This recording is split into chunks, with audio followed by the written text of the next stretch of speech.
11-10 জাতীয় সংসদ নির্বাচনের চূড়ান্ত রোডম্যাপ অনুমোদন করেছে নির্বাচন কমিশন ইসি। বৃহস্পতিবার তা প্রকাশ করা হবে বলে জানিয়েছেন নির্বাচন কমিশনের সিনিয়র সচিব আক্তার আহমেদ। বুধবার রাজধানীর আগারগাঁও নির্বাচন কমিশন ভবনে মিডিয়া সেন্টারে এসব কথা বলেন সচিব। কবে রোডম্যাপ ঘোষণা করা হবে এ বিষয়ে প্রশ্ন করা হলে সচিব বলেন, আপনারা অপেক্ষা করেন, কালকে রোডম্যাপ ঘোষণা করা হবে। গত 30 জুলাই 300 সংসদীয় আসনের সীমানা পুনর্নির্ধারণ করে খসড়া প্রকাশ করে ইসি।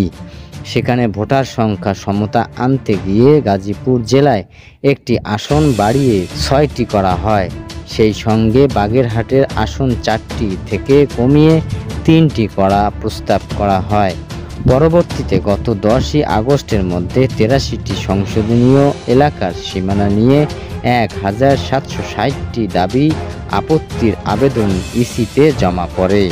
পরবর্তীতে গত 24শে আগস্ট এই বিষয়ে দাবি ও আপত্তির শুনানি শুরু হয়, যা বুধবার শেষ হয়। এই সময়ে সংসদীয় আসনের সীমানা নিয়ে দাবি আপত্তি করার আবেদনের নিষ্পত্তি করে 300 আসনের সংসদীয় এলাকার সীমানা গেজেটে প্রকাশ করবে নির্বাচন কমিশন।